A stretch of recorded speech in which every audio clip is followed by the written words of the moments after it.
Em nome do Pai, do Filho e do Espírito Santo.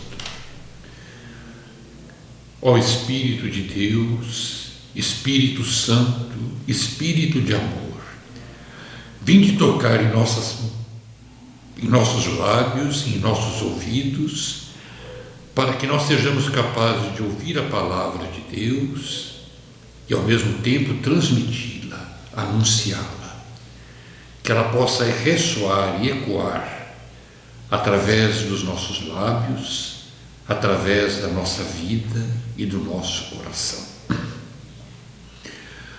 Do Evangelho de Marcos, capítulo 7, versículos 31 a 37. Naquele tempo, Jesus saiu de novo da região de Tiro, passou por Sidônia e continuou até o mar da Galileia, atravessando a região da Decápole. Trouxeram então um homem surdo que falava com dificuldade e pediram que Jesus lhe impusesse a mão. Jesus afastou-se com o homem para fora da multidão. Em seguida colocou os dedos nos seus ouvidos, cuspiu e com a saliva tocou a língua dele. Olhando para o céu, suspirou e disse: Efatá, que quer dizer abre-te. Imediatamente seus ouvidos se abriram, sua língua se soltou e ele começou a falar com dificuldade. Jesus recomendou com insistência que não contassem a ninguém. Mas quanto mais ele recomendava, mais eles divulgavam. Muito impressionados diziam: ele tem feito bem todas as coisas, aos surdos faz ouvir e aos mudos falar. Imediatamente após a controvérsia com os fariseus e os mestres da lei, Jesus se dirige para a região dos pagãos, a região de Tiro, Sidônia, Decápole. A região considerada pelos judeus como impura. E nesta região Jesus realiza alguns milagres. Cura a filha da mulher cananeia, que suplica ardentemente que ele cure a sua filha, e cura um surdo e mudo. Na cura do surdo mudo, nos chama a atenção o fato de que Jesus, em primeiro lugar, dirige-se com aquele homem para um lugar solitário, para fora da multidão. Jesus não está à procura da popularidade. Jesus age com discrição. Jesus não é um milagreiro que está à procura da fama, do sucesso, do prestígio. Mas Jesus age sempre com intensa discrição. Dirige-se, portanto, a um lugar fora da multidão. Neste milagre, Jesus pronuncia uma única palavra. Aquele homem era incapaz de ouvi-lo. Jesus fala mais pelos gestos do que pela palavra. Jesus colocou o dedo nos seus ouvidos, cuspiu e com a língua e com a saliva tocou a língua dele. Os gestos de Jesus falam mais do que as suas palavras. O surdo se dá conta de que Jesus, por sua vez, agia para restituir-lhe a saúde. Para os antigos, a saliva tinha propriedades terapêuticas. Jesus se serve da saliva como se se tratasse de um remédio. que ele aplicasse sobre o mudo para que ele pudesse restituir a saúde.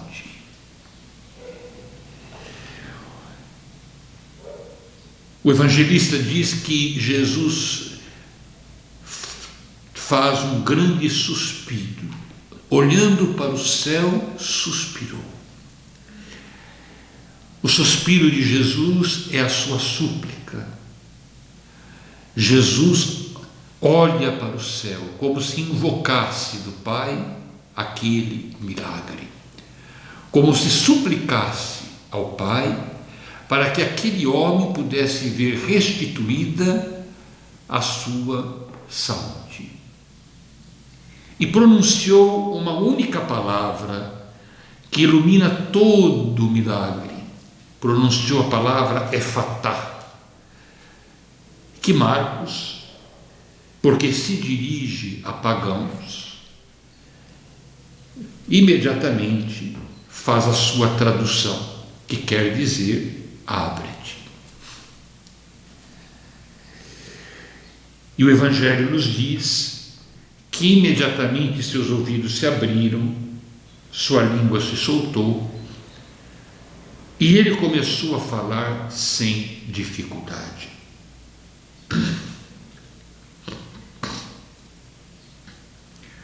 A cura desse surdo-mudo é um sinal emblemático. Na verdade, o surdo-mudo representa todo o discípulo, representa os 12 que acompanhavam Jesus. No Evangelho de Marcos é impressionante o fato de que os primeiros que falam de Jesus são os pagãos.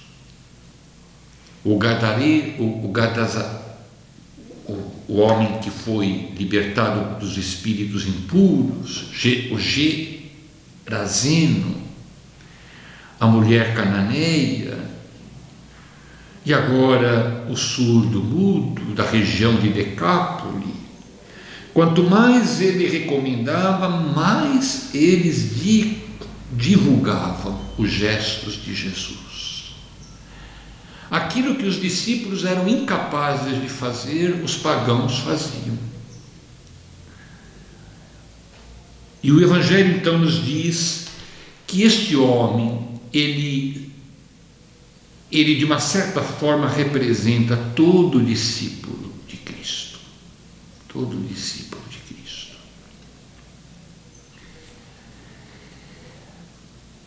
Ele foi objeto de uma dupla cura.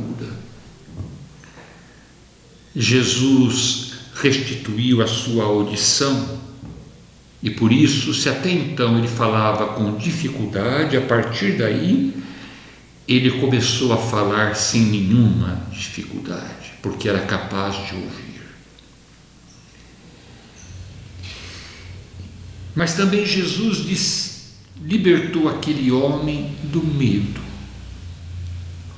O medo é o oposto da fé. Os discípulos mal falavam de Jesus porque morriam de medo. E aquele homem demonstra que, uma vez encontrando-se com Cristo, não há mais por que ter medo. Fala sem dificuldade. O medo, na maioria das vezes, ele nos fecha. O medo, ele nos cerca. Ele faz com que nós nos fechemos. Por isso a palavra de Jesus, ela ressoa como um convite: abre-te, deixa-te conduzir por mim, abre-te, vence todo medo. Aquele homem, uma vez curado por Jesus, passou a ouvir. Se nós nos deixamos vencer pelo medo, nós ficamos surdos. Uma vez curados por Jesus, nós somos capazes de ouvi-lo, mas também somos capazes de ouvir o anseio, o apelo daqueles que estão ao nosso lado, daqueles que precisam da nossa ajuda, daqueles que contam com o nosso apoio, com a nossa amizade. E se nós nos deixamos conduzir por Jesus, e se somos curados da surdez, nós nos tornamos anunciadores seus. Não hesitamos mais em falar dele, em anunciar aos outros, em proclamar a sua palavra, em transmiti-la com os nossos lábios e com o nosso coração. Que o Senhor possa curar o nosso medo, o medo que nos paralisa, o medo que nos fecha, que nos isola. Que o Senhor possa expulsar o medo que nos aprisiona, que não nos deixa sermos plenamente livres. Que o Senhor, por sua vez, também cure a nossa mudez, que nós não tenhamos medo de proclamar a sua palavra, de anunciar as maravilhas que Ele faz em nosso favor, que nós possamos publicar, proclamar o seu senhorio e ao mesmo tempo a boa nova que Ele nos confia, que é uma boa notícia aos pobres, a sua boa notícia que é a libertação para os oprimidos, que é cura para os cegos, recuperação da vista dos cegos, que é o anúncio do ano da graça do Senhor. Ajudai-me, Senhor, a ouvi-lo. Ajudai-me, Senhor, para que eu possa escutá-lo a cada momento da minha vida. Ajudai-me, Senhor, a ser anunciador da Tua palavra, que eu possa proclamá-lo com a minha boca, com a minha vida, anunciá-lo pelo meu testemunho, pelo meu amor. Que, tocados pelo amor de Deus, nós possamos ouvir a voz do amor que nos convida a amarmos sem medida, a dar à nossa vida um pleno sentido de amor, um amor por Deus, um amor pelos irmãos. Amém.